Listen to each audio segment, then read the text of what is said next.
ಇಬ್ರಿಯರಿಗೆ ಬರೆದ ಪತ್ರಿಕೆ 7ನೇ ಅಧ್ಯಾಯ. ಯೇಸು ಮೆಲ್ಕಿಜೆದೇಕನ ತರಹದ ಯಾಜಕನಾಗಿದ್ದು ಲೇವಿಕ ಯಾಜಕರಿಗಿಂತ ಉತ್ತಮನು. ಈ ಮೆಲ್ಕಿಜೆದೇಕನು ಸಾಲೇಮಿನ ಅರಸನು, ಪರಾತ್ಪರನಾದ ದೇವರ ಯಾಜಕನೂ ಆಗಿದ್ದನು. ರಾಜರನ್ನು ಹೊಡೆದು ಹಿಂತಿರುಗಿ ಬರುತ್ತಿದ್ದ ಅಬ್ರಹಾಮನನ್ನು ಎದುರುಗೊಂಡು ಅವನನ್ನು ಆಶೀರ್ವದಿಸಿದನು.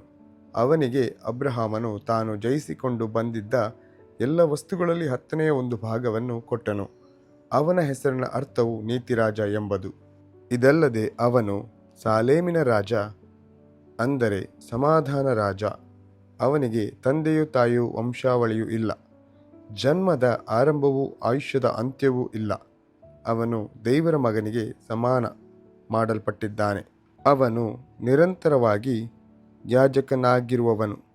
ಈ ಮನುಷ್ಯನು ಎಷ್ಟು ದೊಡ್ಡವನೆಂದು ಆಲೋಚಿಸಿರಿ. ನಮ್ಮ ಮೂಲಪಿತೃವಾದ ಅಬ್ರಹಾಮನು ತಾನು ಸುಲುಕೊಂಡು ಬಂದ ಶ್ರೇಷ್ಠ ವಸ್ತುಗಳಲ್ಲಿ 10ನೇ ಒಂದು ಭಾಗವನ್ನು ಅವನಿಗೆ ಕೊಟ್ಟನಲ್ಲ. ಲೇವಿಯ ಕುಲದವರಲ್ಲಿ ಯಾಜಕೋದ್ಯೋಗವನ್ನು ಹೊಂದುವವರು ಜನರಿಂದ, ಅಂದರೆ ಅಬ್ರಹಾಮನ ವಂಶಸ್ಥರಾಗಿರುವ ತಮ್ಮ ಸಹೋದರರಿಂದಲೇ ದಶಮ ಭಾಗಗಳನ್ನು ತೆಗೆದುಕೊಳ್ಳುವುದಕ್ಕೆ ಧರ್ಮಶಾಸ್ತ್ರದಲ್ಲಿ ಅಪ್ಪಣೆ ಉಂಟು.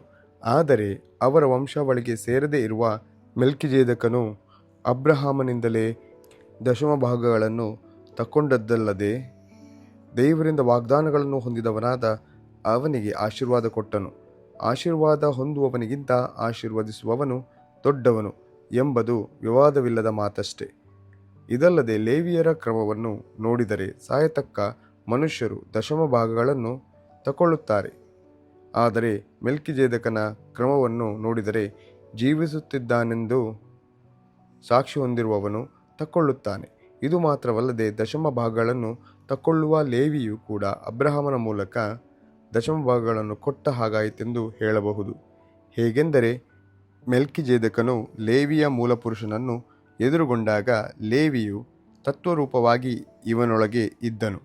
ಇಸ್ರಾಯೇಲ್ಯರಿಗೆ ಉಂಟಾದ ಧರ್ಮಶಾಸ್ತ್ರವು ಲೇವಿಕ ಯಾಜಕತ್ವದ ಮೇಲೆಯೇ ಆಧಾರಗೊಂಡಿದೆಯಷ್ಟೇ. ಆ ಯಾಜಕತ್ವದಿಂದ ಸಂಪೂರ್ಣ ಸಿದ್ಧಿ ಉಂಟಾಗಿದ್ದರೆ ಆರೋನನ ತರಹದವನಾಗಿರದೆ ಮೆಲ್ಕಿಜೆದೇಕನ ತರಹದ ಬೇರೊಬ್ಬ ಯಾಜಕನು ಬರುವುದಕ್ಕೆ ಅವಶ್ಯವೇನಿತ್ತು? ಯಾಜಕತ್ವವು ಬೇರೆಯಾದರೆ ಧರ್ಮಶಾಸ್ತ್ರವು ಕೂಡ ಬೇರೆಯಾಗುವುದು ಅಗತ್ಯ. ಮೇಲ್ಕಂಡ ಮಾತು ಯಾವಾತನ ವಿಷಯದಲ್ಲಿ ಹೇಳಿದೆಯೋ ಆತನು ಬೇರೊಂದು ಕುಲದಲ್ಲಿ ಹುಟ್ಟಿದವನು. ಆ ಕುಲದವರಲ್ಲಿ ಒಬ್ಬರೂ ಯಜ್ಞವೇದಿಯ ಬಳಿಯಲ್ಲಿ ಸೇವೆ ಮಾಡಿದ್ದಿಲ್ಲ. ನಮ್ಮ ಕರ್ತನು ಯಹೂದ ಕುಲದಲ್ಲಿ ಜನಿಸಿದವನೆಂಬುದು ಪ್ರಸಿದ್ಧವಾಗಿದೆಯಷ್ಟೇ. ಈ ಕುಲದ ವಿಷಯದಲ್ಲಿ ಮೋಶೆಯು ಯಾಜಕರ ಸಂಬಂಧವಾಗಿ ಒಂದು ಮಾತನ್ನಾದರೂ ಹೇಳಲಿಲ್ಲ. ಇದಲ್ಲದೆ ಬೇರೊಬ್ಬ ಯಾಜಕನು ಶರೀರ ಧರ್ಮ ವಿಷಯವಾದ ನಿಯಮದ ಪ್ರಕಾರವಾಗಿರದೆ ಮೆಲ್ಕಿಜೆದೇಕನ ಸಾದೃಶ್ಯದಲ್ಲಿ ನಿರ್ಲಯವಾದ ಜೀವದ ಶಕ್ತಿಯುಳ್ಳವನಾಗಿದ್ದು ಬರಬೇಕಾದದರಿಂದ ನಮ್ಮ ಸಿದ್ಧಾಂತ ಮತ್ತು ಸ್ಪಷ್ಟವಾಯಿತು. ಆತನ ವಿಷಯದಲ್ಲಿ ನೀನು ಸದಾಕಾಲವೂ ಮೆಲ್ಕಿಜೆದೇಕನ ತರಹದ ಯಾಜಕನಾಗಿದ್ದಿ ಎಂದು ಹೇಳಿದೆಯಲ್ಲ. ಧರ್ಮಶಾಸ್ತ್ರವು ಯಾವುದನ್ನು ಸಿದ್ಧಿಗೆ ತಾರದೆ ಇರುವುದರಿಂದ ಮೊದಲಿದ್ದ ನಿಯಮವು ನಿರ್ಬಲವಾಗಿಯೂ ನಿಷ್ಪ್ರಯೋಜಕವಾಗಿಯೂ ಇದ್ದು ರದ್ದಾಗಿ ಹೋಯಿತು.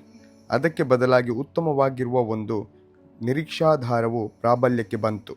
ಈ ನಿರೀಕ್ಷಾಧಾರವು ನಮ್ಮನ್ನು ದೇವರ ಸನ್ನಿಧಿಗೆ ಸೇರಿಸುವಂಥದ್ದು.